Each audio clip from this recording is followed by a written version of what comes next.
Indian news के digital platform पर आपका स्वागत है और आपके साथ मैं हूं आपका होस्ट राजीव शर्मा। और आज बात भारतीय डिफेंस के लिहाज से बहुत अहम माने जाने वाली भारतीय वायुसेना की जरूरतों को लेकर। आपने ऑपरेशन सिंदूर देखा होगा, आपने ऑपरेशन सिंदूर के वीडियो फुटेज देखे होंगे।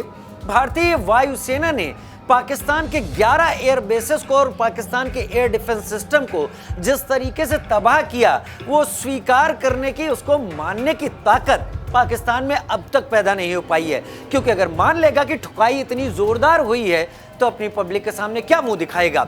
लेकिन पाकिस्तान इस बात को अच्छी तरीके से समझ गया है कि उसके मिलिट्री इंस्टॉलेशन, उसके एयर बेसेस और उसके एयर डिफेंस भारतीय वायुसेना की जद में है और डीप पेनिट्रेशन भारतीय वायुसेना बड़ी आसानी से कर सकती है। तब से पाकिस्तान घबराया है और पाकिस्तान ने चीन का हाथ पकड़ा है। चीन का हाथ किस लिए पकड़ा है कि हमें कुछ ऐसे फाइटर जेट चाहिए जो आपके सबसे बेहतर हो, यानी J-20 स्टेल्थ फाइटर जेट की हम बात कर रहे हैं। हालांकि पाकिस्तान के पास चीन के दिए हुए J-10CE हैं, लेकिन उसे J-20 स्टेल्थ फाइटर जेट चाहिए जो 5th जनरेशन के फाइटर जेट्स कहे जाते हैं और जो स्टेल्थ हैं। स्टेल्थ से मतलब क्या होता है, इसको समझिए।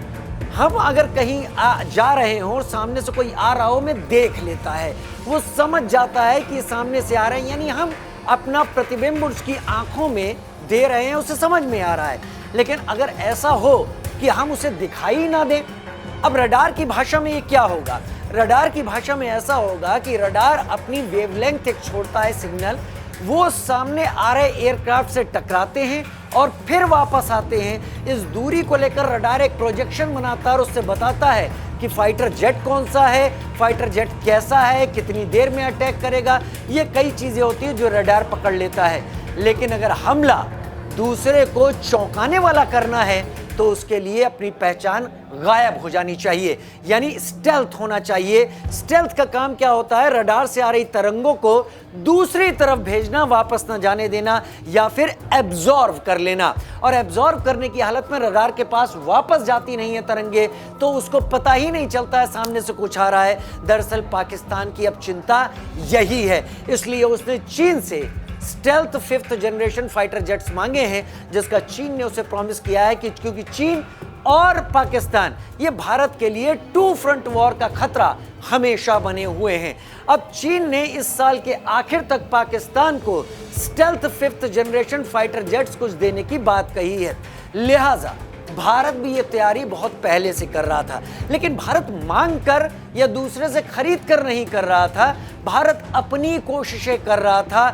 5.5 यानी 5.5 जनरेशन के एम का, यानी एडवांस मीडियम कॉम्बैक्ट एयरक्राफ्ट की, जो कि 5.5 जनरेशन का होगा, स्टेल्थ होगा और वही तबाही मचाएगा, सिग्नेचर्स नहीं छोड़ेगा, किसी को पता नहीं चलेगा। लेकिन वो भारत की वायुसेना में आ पाएंगे 2035 तक। ये चल रहा है साल 2025।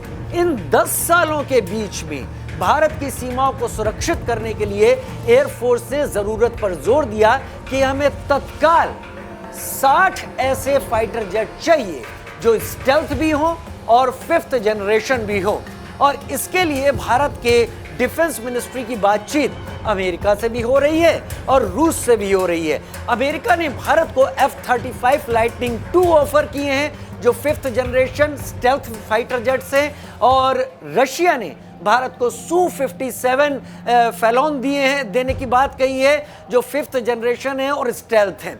अब इसमें अमेरिका के साथ एक बात जो आड़े आती है, अमेरिका कभी अपनी टेक्नोलॉजी ट्रांसफर की बात नहीं करता है। अमेरिका अगर टेक्नोलॉजी ट्रांसफर की बात भी कर दे तो हर विमान का एक सॉफ्टवेयर होता है, उसका एक सोर्स कोड होता है, जिसको अपने कंपैटिबल बनाने के लिए वो सोर्स कोड लेना जरूरी है। लेकिन अमेरिका सोर्स कोड भी नहीं देता है। रूस कह रहा है कि हम भारत में ही इन विमानों को बनाएंगे और भारत को दे देंगे और शायद रूस सोर्स कोड पर भी तैयार हो जाएगा। तो पलड़ा रूस के Su-57 की तरफ भारी दिखाई देता है। लेकिन अमेरिका भी F-35 लाइटनिंग II के लिए जोर लगा रहा है और यह बात तय है कि 2026 में यह सौदा फाइनल हो जाएगा। और भारतीय वायुसेना को उम्मीद है कि 2026 में ही कुछ ऐसे स्टेल्थ फाइटर जेट्स भी मिल जाएं, जिसके बाद भारत को 60 की जो जरूरत है वो जल्दी ही पूरी हो जाए। ये कहां तैनात किए जाएंगे? तो नॉर्थ और नॉर्थ ईस्ट का जो एरिया है, नॉर्थ में पठानकोट हुआ, बड़गाम एयरपोर्ट हुआ, यहां पर तैनात किए जा सकते हैं। नॉर्थ ईस्ट के लिए हाशिमारा हुआ और साउथ के लिए येलाहांका एयरबेस हुआ, यहां पर ये तैनात हो जाएंगे। तो भारत की 7200 किलोमीटर लंबी समुद्री सीमा और चीन के साथ लगती LAC और पाकिस्तान के साथ लगती LOC सिक्योर हो जाएंगे। यानी भारत फिलहाल तो इन दो देशों से विमान लेने की कोशिश कर रहा है, लेकिन अगले 10 साल में भारत के पास एक बड़ा फ्लीट ऐसा होगा जो भारत के एडवांस मीडियम कॉम्बैट एयरक्राफ्ट जो 5.5 जनरेशन के होंगे और स्टेल्थ होंगे, भारत के पास आ जाएगा। ये जानकारी आपको कैसी लगी? भारत कैसी तैयारी कर रहा है एयरफोर्स के लिहाज से? जरूर कमेंट सेक्शन में लिखकर बताइएगा। फिलहाल इस वीडियो में इतना ही। नमस्कार।